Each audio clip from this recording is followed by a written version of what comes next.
Hello, Living Word family. We are glad that you've joined us on YouTube. We want you to be a part of this message that touches your life every day. So on behalf of Pastor Pierre, my wife and I, we are glad that you're engaged. We want you to subscribe because there's so many messages on here that you can listen to on your leisure. We are glad that we're able to serve you. But we also want you to go to our website.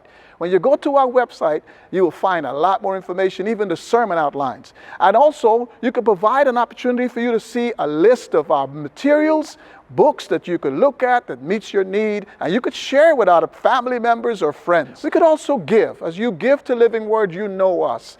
When you go to our website and you do that, we use those funds to serve the agenda of God for the glory of God, and that allows us to serve you effectively. So we're glad you're here with us. Subscribe, be a part of this, and I pray you join us again and keep involved as God so leads you so that we grow through these times and are coming out of it better than we went in.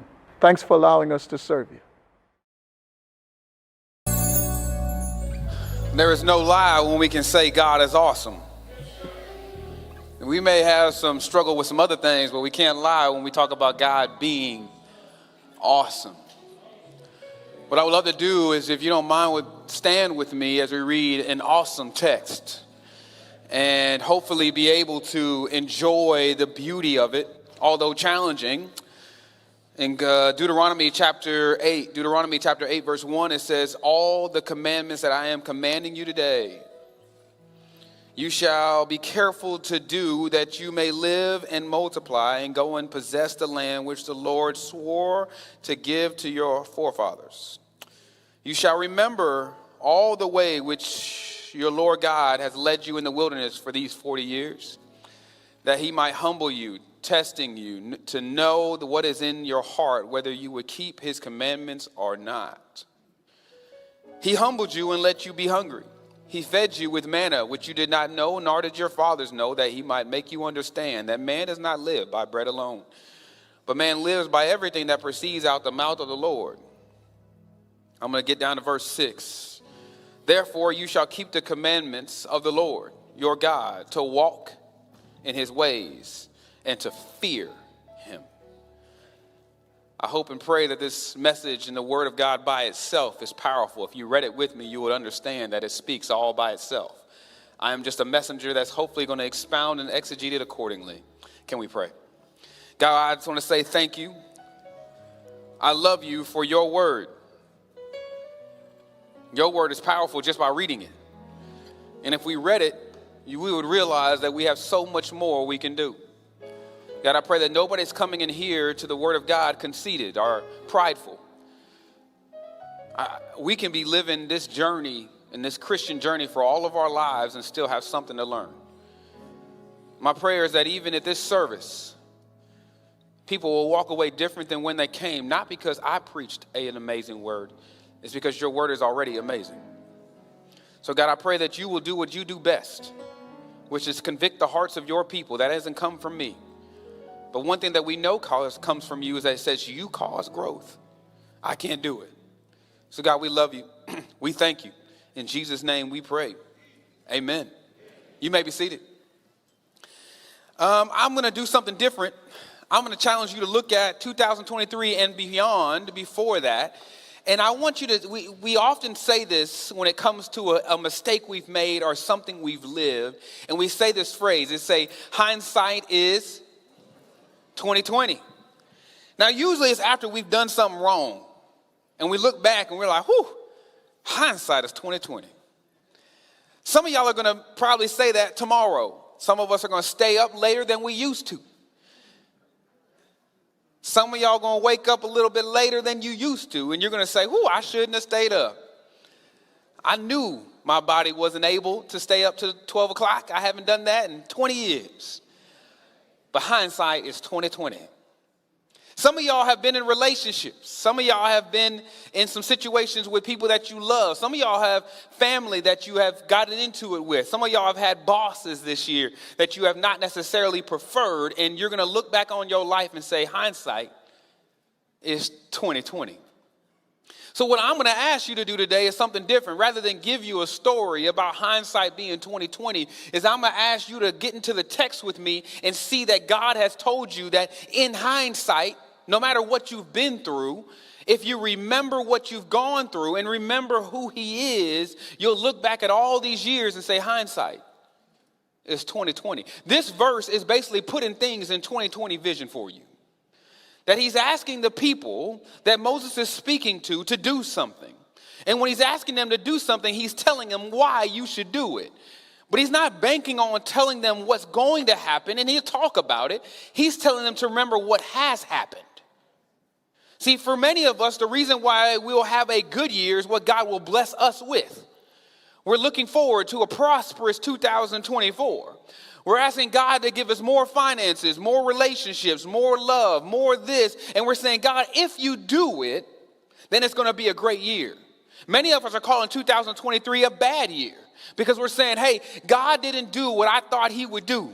I went through too many battles, too much wars this year. But I'm going to ask you to not only look at 2023, I'm going to ask you to look at all the years that God has said, look back. All the years that you got to 2023, and then I want to see if you can realize that all hindsight is 2020. And when you get into this text, you're going to realize it's not a hard ask for God to be able to ask you to do something. But it is a hard ask if you're waiting on him to do something before you do something.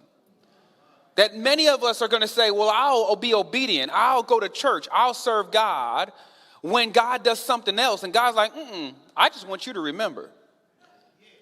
So what we're going to do today is we're going to remember. For some of the people in this sanctuary, it's going to be hard to remember because this year was so traumatizing. This year, we've had people that have struggled and wrestled and grieved and mourned and lost loved ones. We have people that have lost relationships, people that have lost a lot. And so it's going to be hard for you to see past 2023. For that, I understand and I sympathize. But it doesn't remove what God is asking you to do. And hopefully when you read the first text, you will realize that Moses is asking a people to remember something, and I want you to remember it with me. But before he does that, he tells them to do something. Now, this is the crazy part of the text that I want you to pay attention to, and we're going to start to flow a little bit.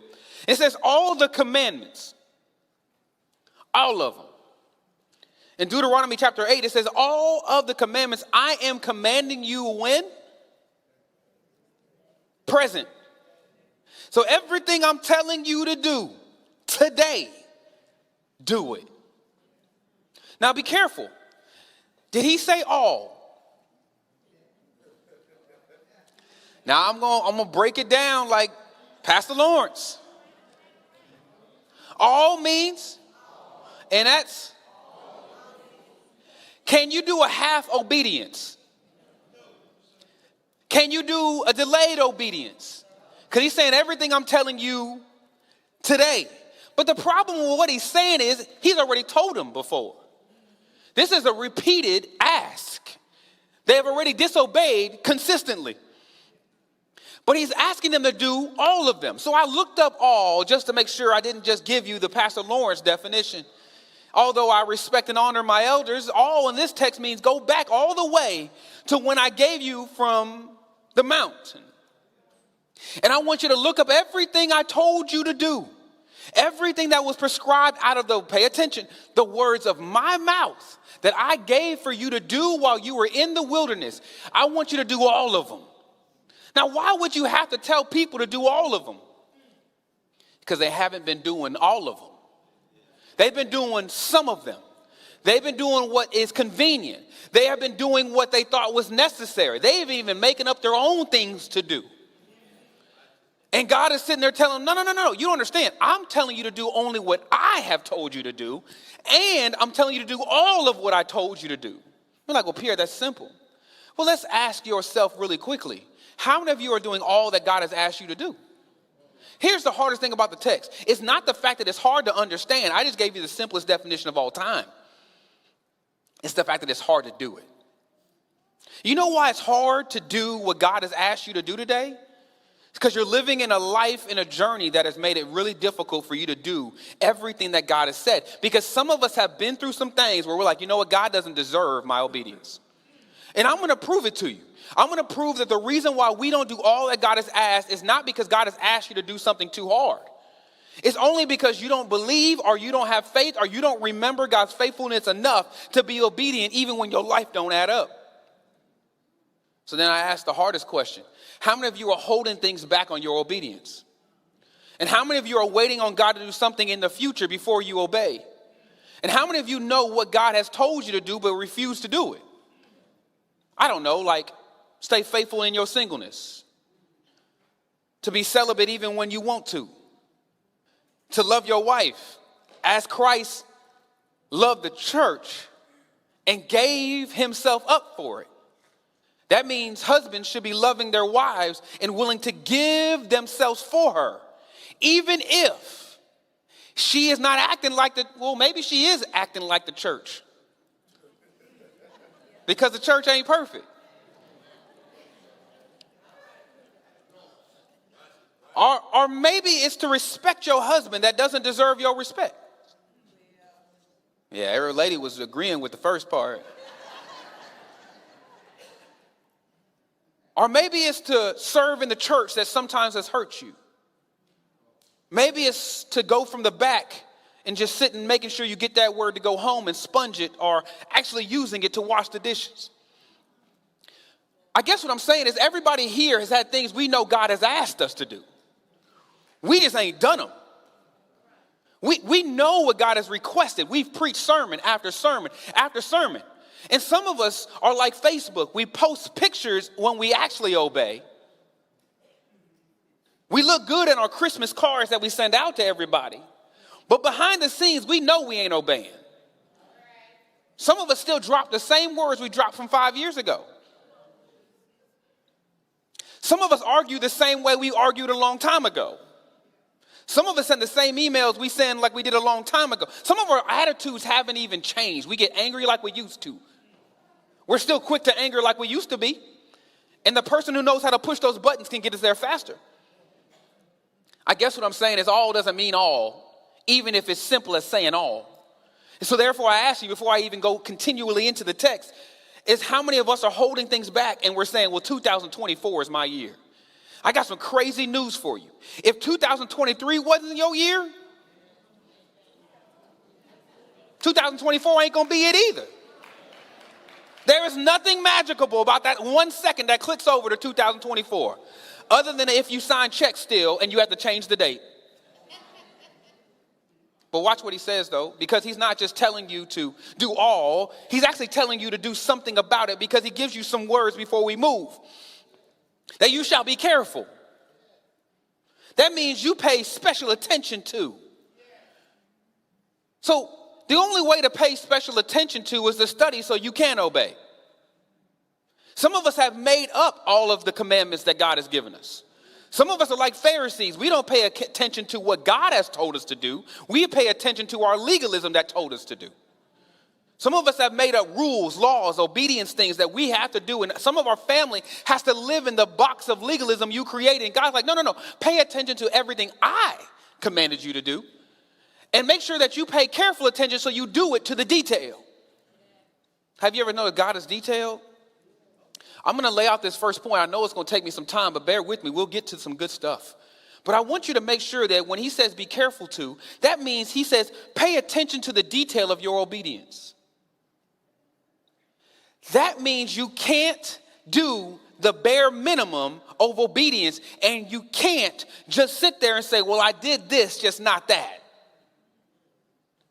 That means that some of us have gotten away with what? I'm going to come to church, but I'm not going to read my Bible. Okay, God, this next 2024, I'm actually going to join a ministry, but I ain't going to serve.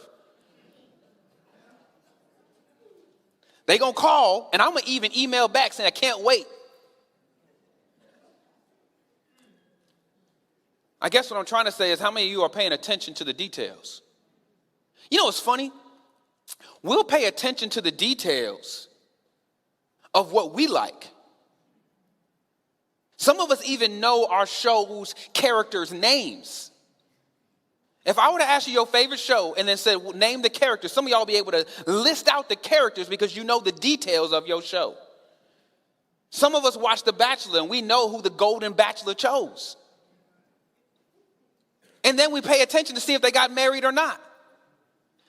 That's amazing follow through for a show that's made up. But how come we won't follow through in our obedience?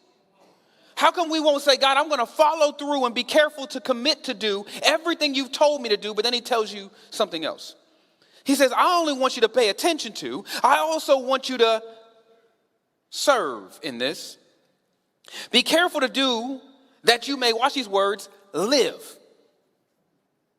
Now, I'm not going to get into the blessings part too much, even though I think it's worthy of saying it. That it says that you may live and multiply and go. Now, all of this makes sense because they are still getting to the promised land. They ain't made it there yet. So if you want to live, make sure you obey. Now, that's not to say if you don't, God won't be gracious. But I also am willing to say that he says some of us are waiting on God to get us to a promised land, but while we're in the desert, we don't obey. That how many of us in 2023 was a desert, and in the desert you chose not to obey, and God's like, but the only way for you to go into the promised land I'm going to give is if you obey while you're in your desert. And some of us will say, God, when I get to the promised land, I will. And he's like, but if you can't obey when it's bad, what makes me think you obey when it's good? And I'm going to prove it to you in the rest of this text that he's saying, hey, some of us won't obey until I bless. But I'm not asking you today to do something that if I give it to you, you will do. Because what we'll find out is even though he gave it to them in Joshua, they still didn't obey. So it's not predicted on time. It's not predicted on if. It's predicted on if you remember. It's if you remember. But before I even get to this word remember, I want to say this, that the Lord swore. This is the only word I think in this text that should make you excited. Not the only word, but one of them. God said, I swore on myself that I will give you a promised land based on my promise. Isn't it beautiful that God doesn't break his promises? Isn't it beautiful that God is sitting there saying, hey, I'm going to do what I have already prescribed to do, and I already promised it. So that everybody who had a rough year, I still promise heaven. I never promised perfection on earth. And since I promised you heaven, that one day there will be a promised land with streets of gold and everything that he's asked and told you, he'll keep his futuristic promise to you. The question that I have for you is, will you obey while you're here? The only way for us to reconcile everything that's happened this year is to recognize that in a span of a year, it means nothing in eternity. That many of us will not obey because we're waiting for a blessing on earth. And God is saying, no. The future of my promise that you will live, multiply, and go into a promised land is still heavenly. You just need to live in your promises today because I won't break my promises. I died to give you a promise of heaven. I died so that one day you would spend eternity with me. I died so even in your suffering, you have a place to go. So don't think your desert is forever. However, if this earth becomes your home, if you forget you're a pilgrim, a vapor, something that is passing through, then you will put all your hope in obedience. And if God blesses me on earth, I will obey. If God does something now, I will obey. If God gives me retirement, I will obey. And God's like, retire in heaven. It's coming one day. I don't want you getting lazy in your obedience. Be still careful. So first service with all of my veteran saints, how many of you are still careful in your obedience, or how many of you haven't challenged yourself to obey even in more detail? How many of your marriages are stale because you keep doing the bare minimum of what works for you after 30 years? How many of you haven't challenged yourself to grow in your romance and your intimacy because you said this is just what it is? And God's like, you can't retire in the carefulness. You can't retire in seeing more detail. The last time I checked, after 7 years of a degree, I still got so much more to learn about the Bible. So what makes you think, and I think we have accomplished our obedience? If there's a word that you can't understand and we can still go to a dictionary and understand it better, and we can still grow and read in the text, and we can still ask ourselves, what does this mean, and apply it to our lives? It doesn't take a preacher to get you to obey. It doesn't take a motivating sermon. It doesn't take my tight-fitting suit before you obey. What it takes is you saying, I want it enough. What it takes is you saying, I remember enough. You know, it's funny, I've heard people say like, that wasn't my favorite sermon. Last time I checked, it has nothing to do with me. You know, it's funny how preachers will walk up here and try to deliver the perfect text when all our responsibility is to give you something so you can go home and be careful to obey it. But if I give you outside of the text, then I'm giving you something to obey that I said. So today, all we're going to focus on is what? The text. And if you get the text and go home, it's your favorite sermon every Sunday. There's no pressure on me. Be careful. It's funny. We remember a lot of stuff, but we don't remember some things. Isn't it funny that we remember all the negative but no positives? Like we have to remind ourselves to be positive. Don't we? We're like, you have to look at your kids, and then you have to remind them that you have pretty good kids. Sometimes because of how many things they mess up in a day, you forget that they still alive. If I'm honest, like you forget that you are blessed to even have kids. Some of us have grandkids. That means you living in your legacy. And you forget that God has allowed you to see your next generation. So even though 2023 has been tough, don't forget. Now, you know what reminds us is when you go to your memories on Facebook. I say Facebook because I know a lot of y'all are on Facebook. Before I even say this, ladies and gentlemen, let me say something to you. Don't be mad at me. This is going to be way off topic. I'm going to come back. On Facebook, to my next generation of seasoned saints. If you only got one picture, I don't know if it's fake or not. So please let me know it's you. Because I promise y'all got 3 or 4 profiles. No idea if it's you or not. It'll be like your birthday and a picture. I'm like, fam, this is spam. So at least post 3 pictures for my next generation. I know if you don't know what I'm talking about, just know that you ain't been in the church long enough. I promise you, I do not know if your Facebook is real. But I do know that memories on Facebook are real, because what they'll do is they'll accumulate your whole year and put it into some fancy video for you. All they do is drop some music behind your pictures and make it seem like they did something. And if Facebook doesn't do it for you, now your own phone will tell you, let's capture 2023. And you know why I love that it captures it? Because I don't know how they do this, but they never capture the bad pictures. They always capture your highlights. I'm like, whoever's behind this little algorithm is smart. I don't know if they judge it by smiles or distance from your home. I don't get it. But I just know that they picture it and it's always something like great.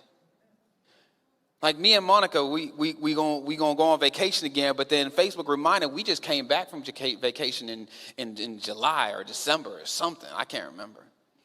And I remember looking like, whew, I can't wait. We going again. Just me and her. She's gonna get away from these amazing kids.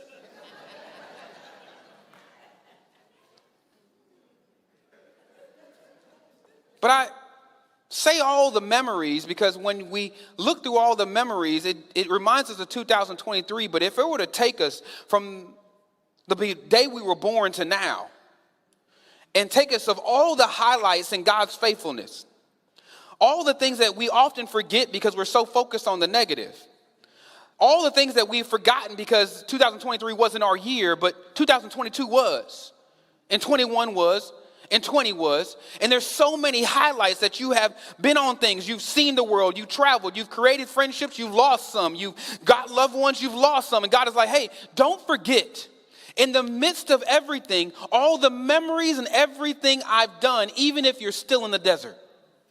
Don't forget that all the smiles in which you've had, even if there always hasn't been good spots, because I am going to remind you today. The word remember is simple, but God is in the business of making sure you remember. And the reason why is because he always tells you to. There is even traditions and songs that make you do it. If you go all the way to Exodus, they wrote the first song so they would always remember to sing of God's faithfulness. I guess what I'm trying to get you to understand is that we do communion to remember.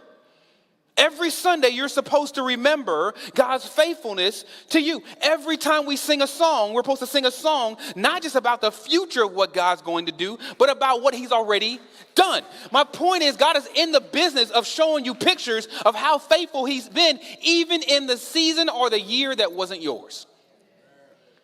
The question is, are you waiting on 2024? Are you remembering 2000, all the 2000s, the 99s, 80s, 70s, 60s, 50s? I'm not sure how far this service goes. I didn't want to say 40s, but if you are, God is faithful. Let me ask you this. How many times, if you look throughout the Old Testament, God says, remember? You know when they crossed over the Jordan, you know what he told them to do? Hey, put some stones down so you can remember you crossed over. When they got through the Red Sea, what did they do? They sang a song because they wanted to remember. But what happens over time? You forget. Some of us have forgotten that God got you on the brink of divorce to now. Some of us have forgotten after a divorce that God is still faithful. Some of us have forgotten that even after the worst of the worst of death, God still can move in your life. It's because we have forgotten over time. And the Bible talks about absent-mindedness. And so he's consistently telling you, hey, remember? Even in this rough season, I need you to remember. Even in the season where you're like, God is not moving, I want you to remember. Even if this year has not been your year, I need you to say, you shall remember. So here's the kicker. I can ask you to do everything because I can tell you I've done everything. I can ask you to pay attention to the details. I can ask you to do all that I have said because you got to remember all that I have done. And if you remember all that I have done, then maybe you doing just the bare minimum of the obedience, not bare minimum, all of what I've asked, it wouldn't be so hard. Watch what he says. He says, you shall remember all the way. Now pay attention to the all. The all word comes back. This all word is going to play itself all the way through this text. It's going to say what? Do all I told you to do. But then I want you to remember all the ways that I've done. You know, parents will throw this in your face multiple times. They'll always tell you, I did this, I paid that, I paid this. Who pays for this? Who pays for that? We good to tell everybody else. Aren't we? Just be honest. For some reason, we keep a very good list of everything we do, but we're very forgetful of who gave it to you to give away. We're very forgetful of a God who did all those things, but we'll list it out when we're trying to prove how faithful we've been to our kids. And God's like, well, if you're so good at listing it, why aren't you so good at remembering it? And no offense, I'm the one that gave it to you in the first place. And you over listening it like it's yours. I smile because I'm starting to do it to my kids and I'm enjoying it. I'm enjoying saying, who pays your cell phone bill? It just sounds really ownership. But in reality, it's just control. But we'll get to that another day. I challenge you to read some parenting books. Now, remember, you shall remember all the way which the Lord God has, watch these words, led you. Could you get through it on your own? You only had to follow the cloud that God gave. Now, remember, is he talking about all their great years? No, he's actually talking about the fact that they're still in the desert. So even when I'm giving you this text, he's not talking about when life was grand. He's just saying, remember that even in the midst of your desert, I led you through it. Even in the midst of your 2023, don't think that there wasn't fire above you and a cloud above you. Don't think that behind you. Don't think that I wasn't the one that got you through your 2023. You are sitting in these chairs today because I am still leading you. The question with that word is not just the fact that he's leading you, it's the fact that are you following him? Many of us have detoured our 2023 and then blame God for the fact that we're still stuck. And God's like, I'm leading. It's up to you to follow. I'm still going to give you the cloud in which you can go. I still can lead you in your marriage, but you have to follow. It doesn't mean that your marriage doesn't have a desert. It doesn't mean that your singleness doesn't have a desert. It doesn't mean that your job and your finances doesn't have a desert. It just means that I am leading you through it. 2023 did not have to be your year is what I'm trying to say. But I am saying that if you got to the countdown of 13 hours, then it is your year. Because somebody had to lead you through all of the turmoil, trials, testing, tribulations. Somebody was there, and it wasn't your bank. Somebody was there, and it wasn't your spouse. We have given too many credit to people, remembering all the ways they've been faithful, but we forget a God who was. We forget a God who says, you know what? I know it's hot. Let me give you a cloud. I know it's dark. Let me give you fire. But then he starts telling you what I want you to remember. This is what I love about God. He's saying, I'm going to tell you what I want you to remember. And he doesn't even list the biggest miracle. This is what got me. Because if I was God, I'd list the big one, Red Sea. Hey, remember, you was gonna get murdered by the Egyptians. They was coming. I split it for you. No. Pay attention to what he tells you, how he led you. But watch the word. In the wilderness, these, how many years? 40. Pay attention. He didn't ask them to remember the last year. He asked them to remember 40. 40 increases the significance of sustaining power. See, when you only look at 1 year, you start waiting for small blessings and big blessings. When you look at how long you've been alive, and all the things you've been through, highs and lows, you start saying what? God, thank you for these 28 years. God, thank you for these 40 years. When you start looking at your marriage and realize you've been married 40 plus years, you start saying, God, I don't know if I love them, but you've been faithful 40 years. Now, I pray you do love them because then you will be disobeying. But let's move on. My point is what? He didn't ask you to remember a year because a year would make you focus too small on how good God has been for 40. See, some of us get caught up into this new mentality. I'm going to reflect, and Facebook brings up your memories of a year. Let's bring up all 40. Let's bring up the fact that some of y'all been in the hospital this year, but you're still here today. Let's bring up the fact that some of y'all went through your cancer treatment and then got to say, I'm cancer-free. Let's bring up the fact that some of us went through our mourning and grieving, but it brought your family closer together.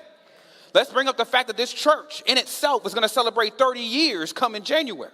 That even though we've been through our highs and lows and we're not a perfect church, we're a church that God has said, I'm faithful and I led you through your 40 years, your 30 years. God is saying, hey, stop looking at just the fact that you're in the desert and start looking at the fact that I provided for you when you were. See, it changes your obedience when you recognize his faithfulness. But many of us, we are blessing-based obedience. When he blesses, we obey. And God is like, no, I just want you to remember how long I've been doing this. I've been in the sustaining game longer than you ever wanted your next blessing.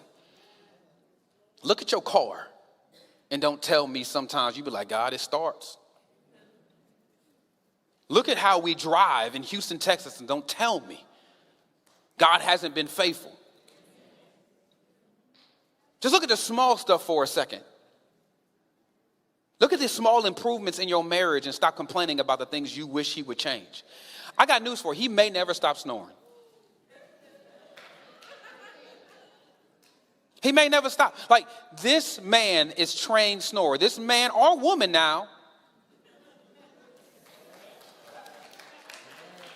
Thank you. See how the fellas are like, thank you, Pierre. Golly, it ain't just us. Stop looking at the fact that what? She eat her food too loud. And start saying, wow, I have somebody to eat food with.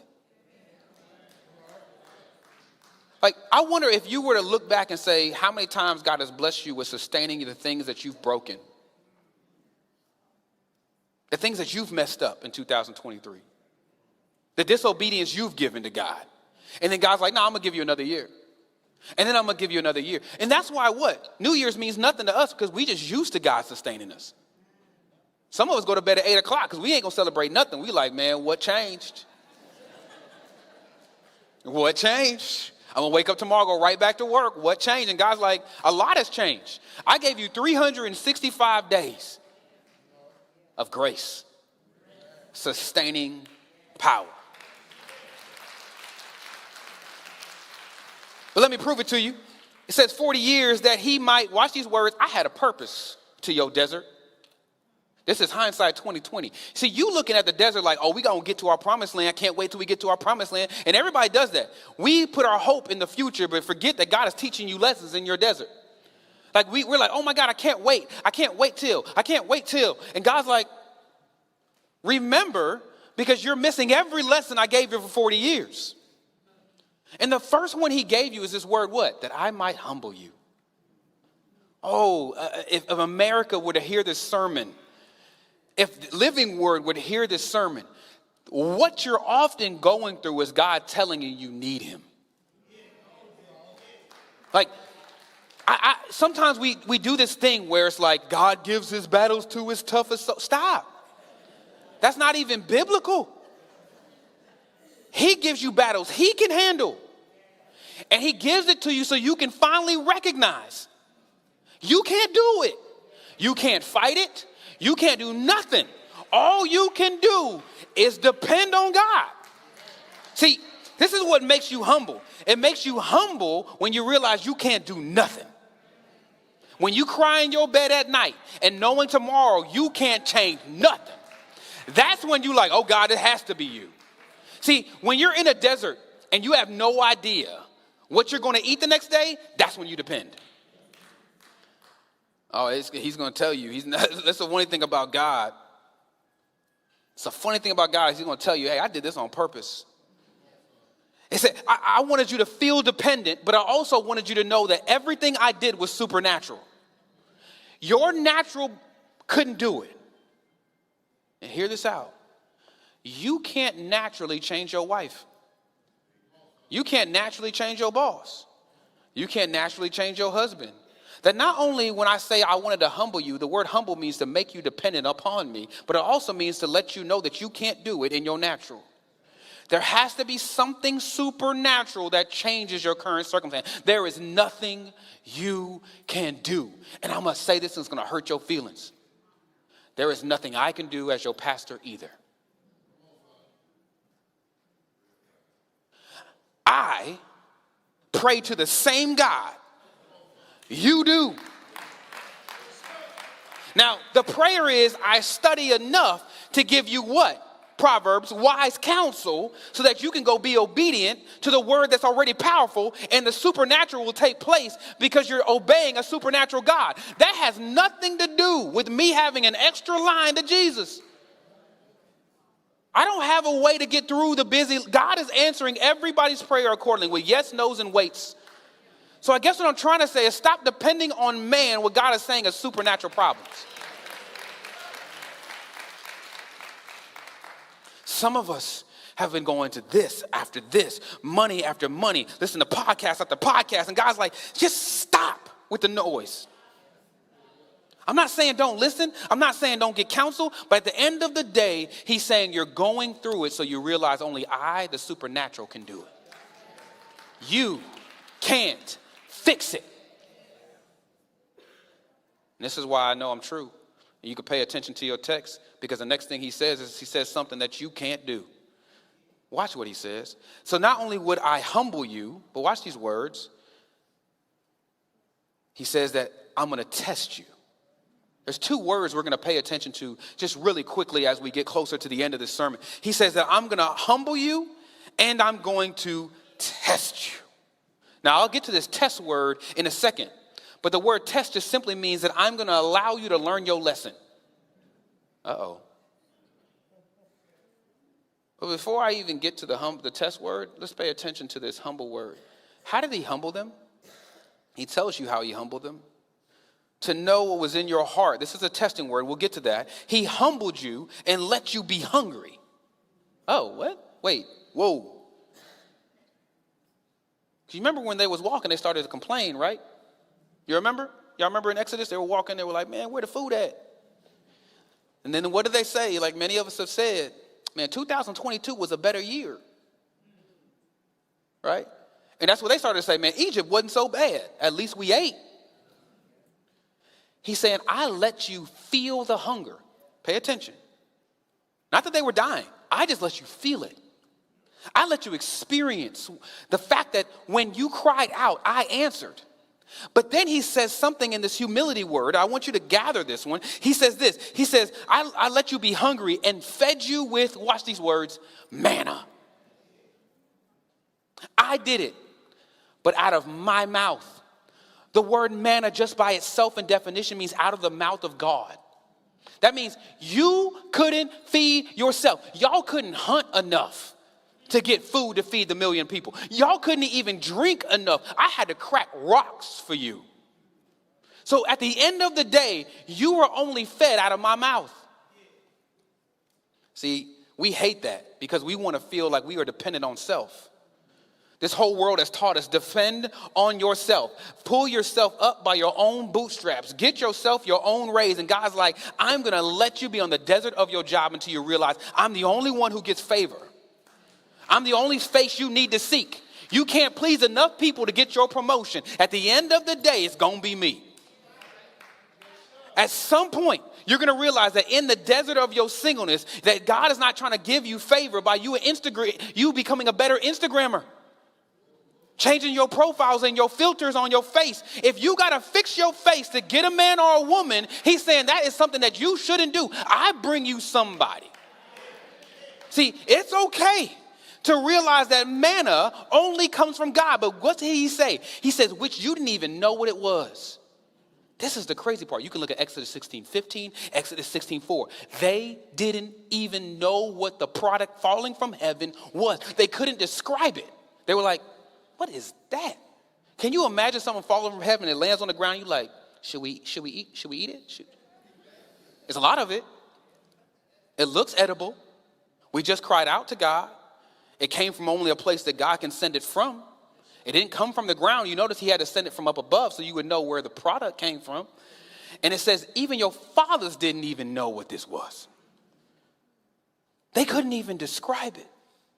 They couldn't even name it. They had to give it a name that only is ascribed to God. I said, manna? That's what I want. Is that sometimes we're into God giving more than enough, but then it says the second word, that manna was given daily. Guess what? They couldn't even save it. Are you getting my point? Is that 2023, you're like, Pierre, I got nothing in my savings account. He was exactly, but you made it to 2024. You couldn't even save enough. And God is like, but daily, supernaturally, I give you what you need. That sooner or later, you're going to be humble enough. Now watch what he says. You're going to be humble enough to know that you don't live by bread alone. That's what he told. The lesson was simple. I wanted you to know and make you understand that bread alone, man lives everything that proceeds out of the what? The mouth of God. So even if this wasn't your year, doesn't mean the mouth of God stopped moving. If you are still breathing, that means his mouth is still moving. So sometimes we are waiting on God to give you what? Steak. And God's like, but I give you manna every day. It may not be your favorite place. You may be living in a 2-bedroom, not 8-bedroom like you put on your vision board.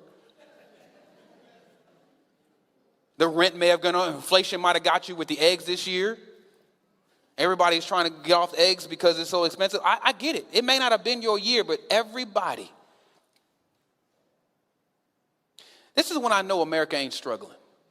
Every commercial is a diet commercial.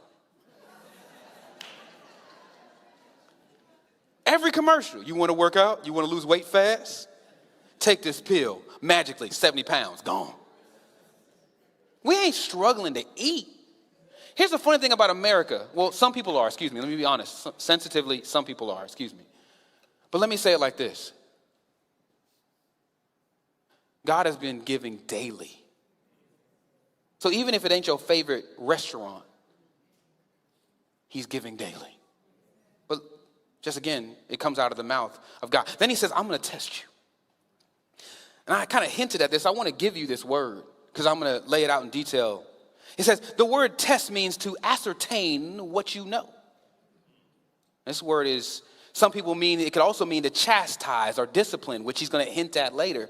That I'm allowing these 40 years so I can discipline you, not only to know if you will be dependent on me or not, but it's to know if you're going to trust me or not. You might be in the same year of 2024 because some of us haven't learned to trust in 2023. That when he ascertained the knowledge of your walk with him, some of us haven't changed. So guess what? Welcome to a desert where you learn. Hey, do y'all know the story of the desert? Was it a 40-year journey? No. To get from Egypt to the promised land was not 40 years. They stayed in the desert because they wouldn't learn. Are y'all getting that? It wasn't a 40-year journey. It didn't take that long. They stayed there because after testing them, he realized they weren't ready for the promised land. So then I asked some of us, when he tests you, what does he ascertain? Even though he already knows, the question is, did you learn? So when you look at 2023, what did you learn this year? What did you ascertain about yourself? That in the midst of your test, what did God teach you this year? In the midst of your discipline, because he disciplines those who he loves, what did you learn? First service, the seasoned saints, the ones who get up early, the one who have your clothes laid out on Saturday night, the one who already have the food in the oven right now. My seasoned saints, that's what concerns me the most. Is that after you've lived 40 seasons, you stop thinking God is done teaching. That we'll get to the 30-year anniversary thinking we're celebrating the people who are here. And God's like, no, you're just celebrating me. What did you learn, Living Word? In 2023, as we continually grow this church, what did you learn? Did you learn your lesson? So then I ask you a question. What did you learn this year? Other than just attend church and serve in the ministry you feel comfortable in and sit in a seat you're good at and occupy your seat and then eyeball anybody who sits in it?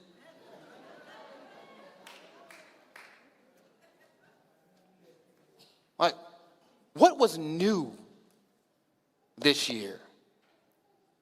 You know what's funny is that every job even starts to learn that they got to train their older employees again, don't they? And you be annoyed in the training, right? I've been here 30, 20 years. They think they're going to teach me something new. I could teach them a few things. And that's exactly how we treat God. 20 years, you going to teach me something new?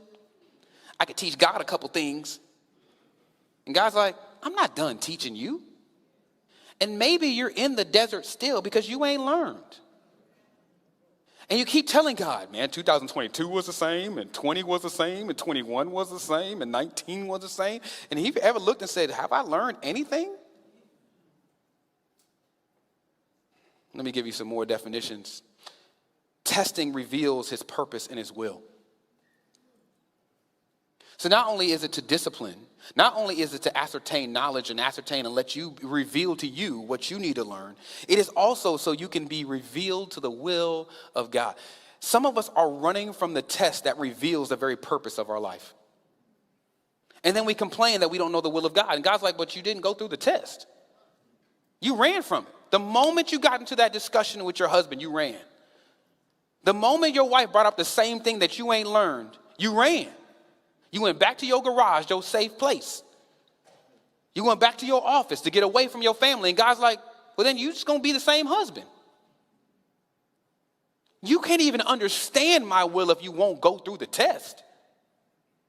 And you keep telling God is so distant, he's not speaking to me. Sometimes the trial is the speaking. Sometimes the desert is him speaking. Sometimes the worst spot is him testing and allowing it to happen. But if you run, you'll never learn. It is to instruct, to teach, to educate, to learn, and watch these words, to figure out if you will endure. Suicides are up this year. Since the pandemic, suicides has increased by a percentage that is unfounded and understood, is that people are struggling to endure the trials that they are coming through. And I understand. I'm sympathetic to their families. I'm sympathetic to people. Mental health is real. But sometimes these trials, I pray you don't quit in them. that testing sometimes proves the endurance of the Christian. Have you ever wondered why he kept saying, be patient and endure? He keeps telling you it could take 40. Your financial struggles could take 40. Are you okay with that? Are you okay with the fact that sometimes your lesson takes longer? But then he tells you, your clothing did not wear out. It's one of my favorite parts of the text. I sustained you where we didn't have a shopping mall for you to get more clothes. But you wouldn't even notice that your clothes didn't wear out because you weren't paying attention to the fact that it never did. That your sandals. But in America, if we don't get new shoes, we don't feel like God is blessing us. And he's saying the fact that your shoes haven't wore out is the blessing. And I tested you to see if you would recognize that this clothing that you have on every day is still the same. The one you left Egypt with is the same one you rocking today. That you got the Air Jordan 1s when Air Jordan 15 is out. But instead of you recognizing the fact that you are wearing the same shoes, you complaining that you don't have new ones. He's like, that was the blessing. You missed it. So some of us are sitting in these chairs, and I get it. Some of us are grieving, mourning, and for that I understand, and I'm compassionate towards. But some of us are complaining about 2023 because we didn't have the financial growth. We didn't have this. We didn't have that done. We wanted to get this done. You're looking at your goals that you didn't complete, and you're complaining about it. And God is saying, but you're sitting in the church. Like, I woke you up every morning, no offense, and you made the same mistake. And I still what? Woke you up this morning, love and kindness brand new. And you're going to wake up. I'm going to sustain you. Some of us are wearing clothes that we didn't have last year. Some of us have actually even went shopping. Some of us are like me. We go to that clearance rack and we be just popping them tags. 70% off, yes. But even in that, God is saying, it's brand new. America's going to make you want more at all times. You know, I was reading this verse, and I've told for second service this before, and I hope first service will hear it. You ever read Matthew 6, and everybody reads the text about don't be anxious? Do you realize what he says in that text? He's like, do not be anxious because I'm going to give you what you need. But then he says, I'm going to give you food, and I'm going to give you covering. He never says, I'm going to get you Gucci. And pay attention, you're like, oh, that's funny. Well, what I'm trying to get you to understand is that America has become anxious about things that it tells itself it needs. It's telling, like, America will always tell you you need more. If you get a car in 2016, you need a car by 2020. If you need a phone, you got to get another phone. If you have the iPhone 15, you're going to need the 16. Why? Because we changed the camera 2 seconds. But God is saying, man, have you paid attention to the clothes don't have holes in it? Have you paid attention to that, the fact that you go into the same drawer and you have a multiplicity to choose from? That some of us have a closet, and then some of us are a little bit older in season, and now we have a closet made out of our kids' old rooms. Some of us have a shoe closet. A shoe closet for shoes. I want you to go to Haiti and be like, hey, man, hold on. But have you seen my shoe closet? You feel dumb. Because they over there praising God because their shoes have no holes in it. You feel, no offense, you would feel dumb. The Bible uses the word dumb. You would feel like a fool because you're over there complaining about things you made up. Only in America, where you have storage units and refuse to give it away. Only in America do you have seasonal storage buckets for Christmas so you can pull it out for 20 days.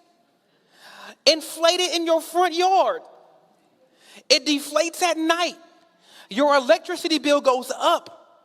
You pay for it just to have a Christmas season that is about Jesus.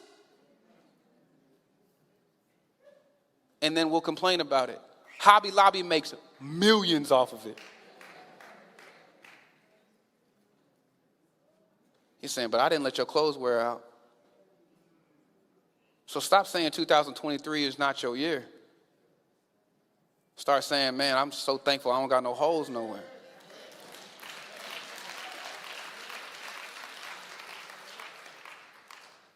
He says this, but watch these last closing words. Thus you are to know. This is that testing word. It flows together. He says, thus you are to know in your heart. You notice he keeps using this word know, all, everything, all these words that can be repeating itself. He says, I tested you so you would know what is in your heart. I know what was in your heart. I wanted you to know what was in your heart, because out of the mouth flows from your heart. So all those complaints you have right now that are bubbling over is not coming from your mouth. It's coming from your heart. Every time they would complain about the manna and then he gave them quail and then would complain about something else, he said, I'm trying to get you to understand that's coming from your heart. God is not into changing your traditions. He's into changing your hearts. He's into saying, hey, will you be different because your heart changed this year? See, some of us are saying, well, you know what, Pierre, maybe you're right. Maybe I need to be thankful more often. I'm like, that sounds great for a week. That's how you know the gym be full for a month. I hate the gym on January 10th. Because everybody who made a New Year commitment that supposedly changed in 1 second dies out by February. And I got to sort through machines while y'all trying to figure it out. It's a horrible gym experience. But I know by February, it's back to just me and the same girl that's been there every day with me at 5 a.m. It's just me and her. Because your heart didn't change. Time did. And some of us, no offense, you're going to go into the new year saying, I'm going to change. But if your heart don't, you're going to have the same marriage in 2025. You're going to have the same church attendance in 2025. He's saying, I tested you so I would see what you would know what's in your heart. Sadly, the test had to last 40 years. And if I'm honest, they died because they never learned. Wouldn't it be weird if you are in your last moments realizing you never learned your heart? The Bible talks about searching, knowing, and trying. That you should be always asking God, show me my heart. So instead of you asking and pleading with God to change your wife and your husband's heart and your boss's heart, how about you saying, God, show me mine? We're so into the pointing finger business that you forget. God is like, I'm not going to switch this boss until your heart changes. And you're going to come to this job every day hating it. Meanwhile, I'm not letting anything with holes happen in your life until you know what is in your heart. I can look around the sanctuary, but I don't want to look around the sanctuary because I want to look at Pierre's heart and say, Pierre, have you changed? What has God taught you this year? What has God taught you this year that you know different? But not just know in knowledge, know in intimacy. He's asking, did you change? And I wonder, hindsight 2020, if we were to look at some of the decisions we've made, you would realize that some of the things in your life that you don't like were caused by the fact that your heart never changed.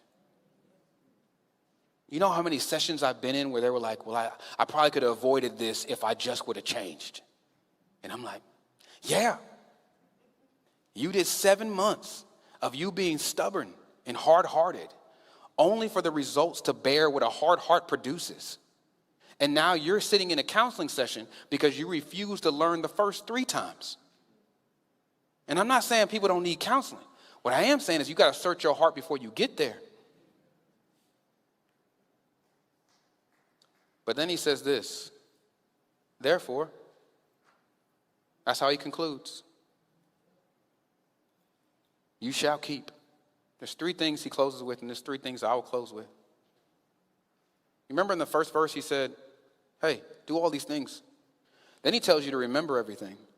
He didn't tell you what he's going to do. He only gave you that in verse 1. He says, you will live, multiply, and go. But the rest of the verse, he just tells you to remember. It's all he did for the rest of the time. But then he gets back to the point. He concludes in verse 6 by saying, since you remember now, even though I'm going to have to remind you again in the next couple verses, keep. There's three words I want you to remember as you leave here. Will you keep all of his commandments? If you want to learn a lesson, keep it even if it's hard. Keep loving your wife even if she never changes. That will do more for your heart. Keep loving your kids as they remain stubborn. That'll do more for your heart than theirs. Just keep it. Just still do it. Sustain it. Keep it. While he sustains you, sustain your obedience. That's it. That's all I'm at. He's saying keep it. Don't stop. Remain. Keep. Then he gives you another word. Walk. This word's different. That means to follow after. Remember that word I told you about what? You were being led. Will you walk with him? Walk means to go in the direction of the person telling you to go. Will you walk with God? Pierre, will you walk with God? Even when you're still in the desert. But then I ask this hard question. How many of you have stopped walking? How many of you are still in your faith? You are stagnant. And I'm not going to use the word content. You are complacent. This is the year of growth. He's not done with you. Even if your circumstances don't change, the second it goes from 11:59:59, doesn't mean he is now changed. He can let you be in the same desert in 2024. The question will remain, will you walk with me? The last one he says, will you fear me? But not be scared of me. Will you honor me? If you ever read Proverbs, and I'll conclude. If you ever read Proverbs, do you know how many times he uses the fear as the beginning of wisdom? Like honoring God, being in awe of God is the beginning of your wisdom. We kept singing Awesome God. And just thinking about how God is awesome changes your worship because you're in awe of a God. Like, I wish that more Christians had the approach of David. And he says, who are you? Who am I that you would consider me? Because he was in such an awe of a God who knew Bathsheba, knew what he did, and still loved him enough. That's awe. I'm going to go nostalgia on you. And I want to do it right. Every time I talk to an older saint, they always tell me, back in my day. Back in my day, we used to walk up the hill backwards, frontwards, and two-way sideways. Back in my day, we used to take the pork off the skins and bones and just eat it by itself. You're like, well, I don't know what you're talking about anymore. But then I've learned something about some things in life from my older saints. Y'all had better products. Y'all did. Like vacuums, refrigerators. Because guess what y'all be doing? Y'all be like, don't buy nothing else but frigid air, baby. When I told y'all my fridge broke, I had 4 people stop me on my way out. Frigid air.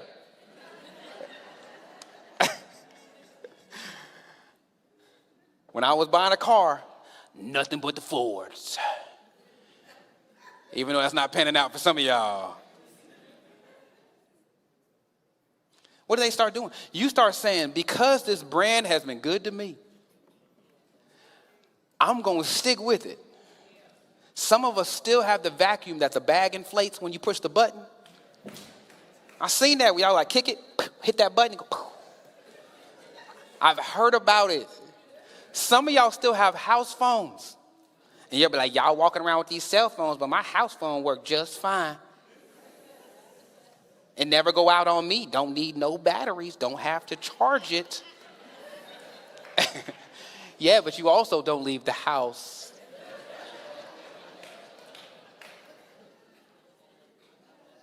Yeah. And God is saying, I'm a good brand.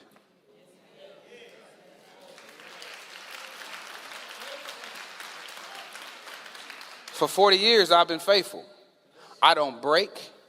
I don't tear down. And as a matter of fact, I store all your food and I always keep it on cold, that the freezer still work good. When you open it, smoke still come out. I'm trying to get you to understand is I'm the brand that you should be bragging about.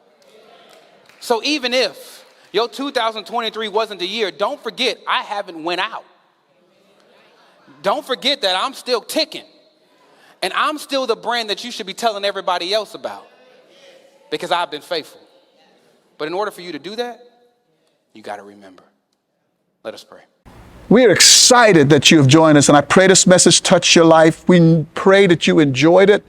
We pray that it impacted your heart, and we hope that you would subscribe and continue to grow with all the messages that are here. You can find a sermon outline. So we're glad you enjoyed it. Look forward to you coming back so we grow together. Thank you for blessing us and for blessing your life by allowing us to serve you.